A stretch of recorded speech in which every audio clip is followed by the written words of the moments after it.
বাড়িতে এনআইএ গিয়ে সার্চ করছে, কি বলবেন? না, ওর কিছুই এখন হয়নি, ওর প্রচুর কিছু হবে। সবচেয়ে বড় কথা, ওর শাস্তি দুনিয়ার কেউ দিতে পারবে না। ওর যে শাস্তি পাওনা, ওটা ওই যে জাহান্নামের কুকুর বলেছি, ঠিক সময়তেই হবে। এগুলো তো হচ্ছে, এগুলো ছোটোখাটো শাস্তি হচ্ছে। ও যেভাবে হাজার হাজার মানুষের ঘর উজাড় করেছে, নারীদের ইজ্জত থেকে শুরু করে ছোট্ট ছোট্ট শিশু বাচ্চাদের উপর যে জুলুম করেছে, ইফতারের সময় যেভাবে মানুষের ইফতার ঘরকে কল তুলে নিয়ে যাওয়া, পাত্র তুলে নিয়ে যাওয়া, ওরকম কিছুই হয়নি। ওর শাস্তি মহান স্রষ্টার পক্ষ থেকে আরো ভয়ানক হবে। ক্যানিং এর মানুষ ওরা নিজেরাই বলছে ওনাকে সূর্য মুখ যেন না দিতে পারে এমন জেলে ওনাকে ভরা হোক। ক্যানিংয়ের মানুষ তো বহুত কষ্ট পেয়েছে, স্বাভাবিক, এটা বলছে, বলাটা উচিত। আমি তাদের কথাকে সহমত জানাচ্ছি, কিন্তু ওর শাস্তি এই সরকারও দিতে পারবে না যে শাস্তি হওয়ার দরকার। কারণ এই সরকারও কোনো এক জায়গাতে, সব দিদি মোদি বললাম না, মাঝে সেটিংয়ে রয়েছে, সেই শাস্তি দিতে পারবে না। সৌগত মোল্লা একসময় বলেছিল যে আমরা দিদির সৈনিক, আমরা ইডি সিবিআইকে ভয় করি না, বুক ফুলিয়ে যায়, বুক ফুলিয়ে আসি। এখন দেখছি তিনি নিখোঁজ এবং সবাই বলছে উনি বাংলাদেশে পালিয়ে গেছে। এইসব এদের প্রশ্নের উত্তর দিতেও আমাকে ঘৃণা লাগে। কথা বুঝে আসছে, দুঃখিত, আপনারা মিডিয়ার মানুষ জিজ্ঞেস করছেন, অন্য কিছু প্রশ্ন করুন।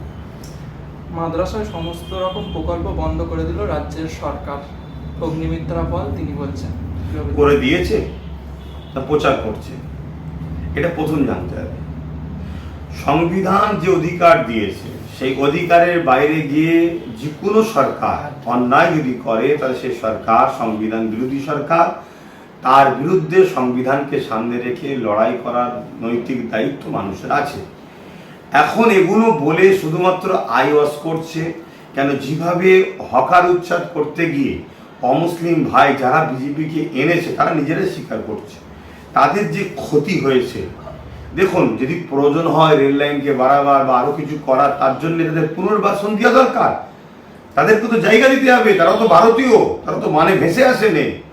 আপনার গায়ে ক্ষমতা আছে, আপনি তুলে দিলেন, এটা তো উচিত নয়। এই শুভেন্দু অধিকারী বিগত সরকারের সময় যখন অন্যায় হয়েছিল তখন চিল্লাচ্ছিল, আজকে যদি শুভেন্দু অধিকারী অন্যায় করে তাহলে সেটা কেমন হচ্ছে? তাহলে ও যেই ক্ষমতায় বসে সে তখনই অমনি জালিম হয়ে যাচ্ছে। তাহলে জালিমদের অবশ্যই পতন হবে, সেটা আমাদেরকে আবার নতুন করে লড়াই করতে হবে। হকাররা যাদের উচ্ছেদ করেছে তারা তাকে ভিক মাংছে, থাকা গিয়ে ভিক চাইছে, বাড়ি হাতে রাস্তায় বসেছে, রাস্তায় বসেছে তারা। দেখুন, আমি আবার বলছি, পিছিয়ে পড়া জনজাতি, গরিব মানুষ যারা আছে, তাদের জন্য কোনো সরকারই নাই। সবাই বড় লোকদের হয়ে গেছে। এখন আসার সময় ডায়লগ অনেক বড় বড় দেয়, আসার পরে দেখা যায় সেই গরিবদের ঘরেই লুটছে। তো এই জায়গায় দাঁড়িয়ে থেকে আমাদেরকে শিক্ষা নিতে হবে। শিক্ষা নিয়ে আজকে হকার যারা ভাই আছেন, হকার করে বিজনেস করে খান, বা যারা আরও সম্প্রদায় বঞ্চিত মানুষ আছেন, সবাইকে সংঘবদ্ধ হতে হবে, হয়ে নিজেদের সরকার করতে হবে। না হয় আজকে অবশ্যই বিজেপিকে এনেছে যে সম্প্রদায়ের মানুষরা, তাদের মধ্যে থেকে 50%-এর ওপরে মানুষ কিন্তু টিএমসির অতিষ্ঠই বিজেপিকে এনেছে। মোটেই তারা বিজেপিকে পছন্দ করে না, কিন্তু অতিষ্ঠর জন্য চল এখন একেই সাপোর্ট করি। কেন? টিএমসির বিরোধী শক্তি হিসাবে মিডিয়াতে বলুন, সব জায়গায় বলতুন, আমরা দেখেছি বিজেপি ছিল, কিন্তু আমরা জানি বিজেপিকে টিএমসি প্ল্যান মাফিক এই বাংলাতে নিয়ে এসছে, বিরোধী শক্তি হিসাবে রেখেছে। কেন? আমার পরেই বিজেপি আসবে, এটা মমতা ব্যানার্জির সঙ্গে বিজেপির একটা সেটিং, 1998 দল যখন করা হয়েছে, এই সেটিংয়ের কাজ হয়েছে। তাহলে সেই জায়গায় আজকে হকার ভাই যা হোক বা যারাই হোক, যারা অসহায় বিপদে আছে, আসুন আমরা সংঘবদ্ধ হই। আমাদের হাতে তো পাওয়ার আছে, আমরা চাইলে অনেক কিছু করতে পারি। এই সরকারের বিরুদ্ধে আন্দোলনে গর্জে উঠতে হবে। সংবিধান যে রাইট দিয়েছে, রাইট অনুযায়ী আমাদেরকে লড়াই করতে হবে। এয়ারপোর্টে মসজিদ নিয়ে কি বলবেন আপনি? এয়ারপোর্টের মসজিদকে তো বহুত বছর ধরেই শুধু শুনছি, এই হবে, হ্যান হবে, ত্যান হবে, এটা হয়ে আসছে। আমি এতটুকু মনে করি, মসজিদের জায়গায় এয়ারপোর্ট হয়েছে, এয়ারপোর্টের জায়গায় মসজিদ হয়নি।